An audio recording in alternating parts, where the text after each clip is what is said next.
how's it going, guys? This is Dave 2D, and this is my review of the Microsoft Surface 3. So this is Microsoft's cheapest, smallest, and I guess newest tablet, and it's quite a bit cheaper than their Surface Pro 3. So let's see what we get. Let's kick this off with a quick unboxing here. It's a horizontal slide open box, unlike the normal top open boxes. And when you slide it open, tablet's sitting there. Underneath the surface is a bunch of pamphlets, and on the right is a small box containing the AC adapter. So we'll get into details of all these things in a little bit. The Surface 3 has an optional keyboard that they call the type cover, but it really is an integral part of the Surface experience. So you kind of need to spend the $130 to get this accessory. So the unit here is running an Intel Atom X7. It's got 64 gigs of storage, a 10.8-inch screen that runs at 1920 by 1280, 2 gigs of RAM, and the type cover. And this setup here will run you $500 for the tablet and $130 for that keyboard. So the top of this tablet is entirely glass. There's a capacitive button here, which is a Windows button, 2 speakers on your left and right, and a webcam and mic up top. The back of the tablet, and basically the whole body of it, is made out of a magnesium alloy. It's a pretty lightweight material, but it has a distinctly different feel from aluminum. And like all Surface tablets, there's a kickstand. Now, unlike the Pro model, you can't just tilt it to whichever position you want. There's 3 set positions you can put it in, or you can close it completely. So I'm just going to bring you around the tablet so you can take a look on the sides. On this side, you have a headphone jack, a micro USB charging port, a USB 3 port, and a mini display port. You can connect a second display at 2560 by 1440. Now, I tried this, but quite frankly, this device is a little underpowered for that. The video output gets choppy, and so does the device. When I spin it over, you can see the 6-pin connection for the magnetic keyboard. And on this side, there's no ports or anything. And on the last side, you have hardware volume buttons as well as your power button. So back to those kickstand positions. There are 3 positions, but I find that first position not very useful. The second position is the one you'd use normally for typing on your lap.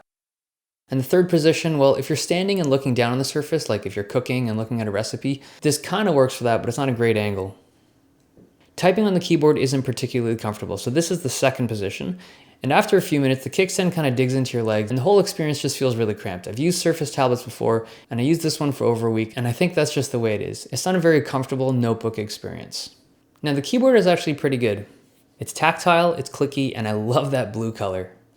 It's got pretty good travel, but it is very cramped, and the directional keys are in that weird configuration again. One thing I noticed though right out of the box is that this thing smells like latex paint.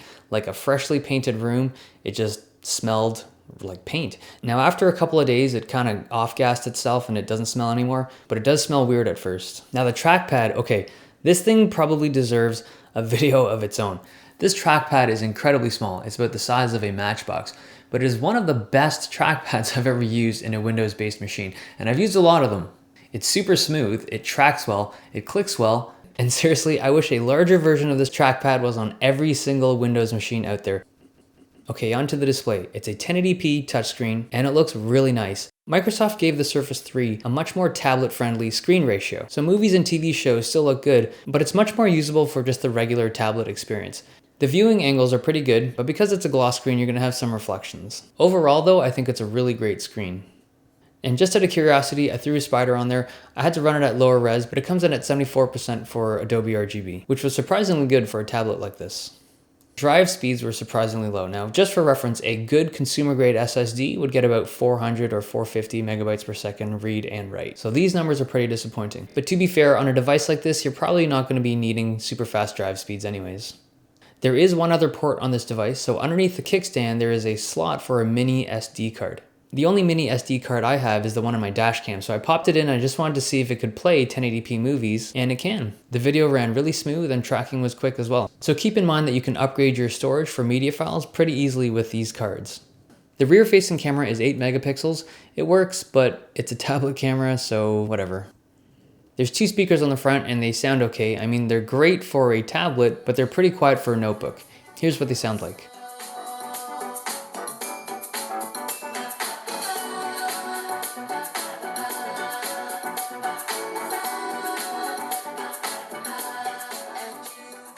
There is an optional accessory, which is the Surface Pen. So this thing is 50 bucks, but I'm using the pen from my Surface Pro 3. I'm pretty sure it's exactly the same. Like it does on the Pro, the pen works really well, and the Fresh Paint app is as snappy on this device as it is on the Surface Pro.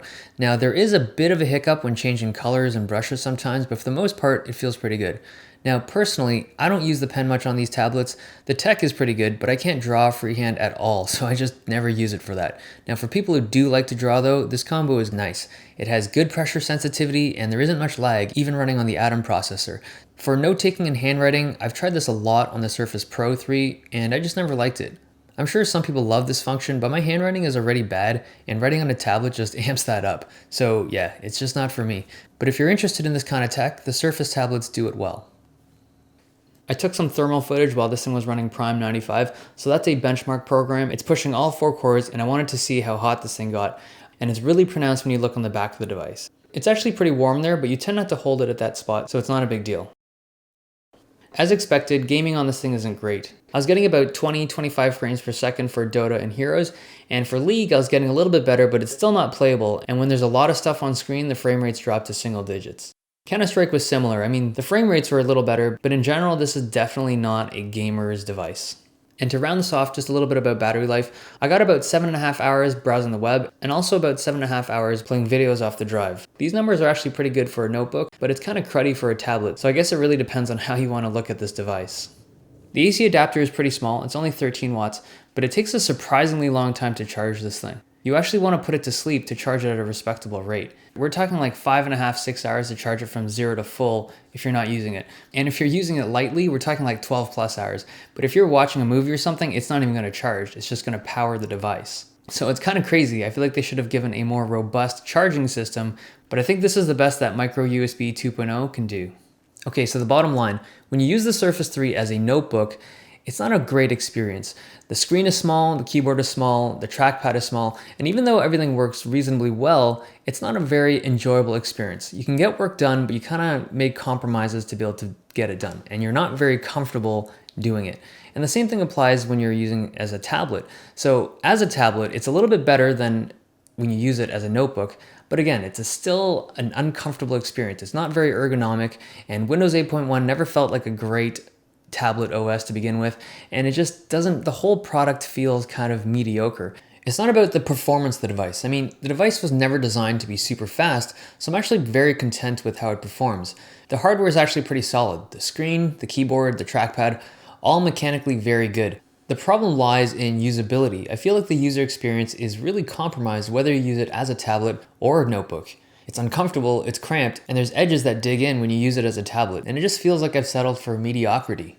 So that's really what you get, a mediocre notebook and a mediocre tablet combined into one mediocre hybrid device. Now, if this was $400 or $500, that'd be okay, but it's not. It's $630, and at that price point, you can get a really good Ultrabook or a pretty decent notebook or a great tablet. So unless you really need a hybrid device, I'd skip the Surface 3. So that's the end of the review. I hope you guys liked it. If you did, give me some thumbs, and if you loved it, give me some subs. It's been nice, and I'll see you guys next time.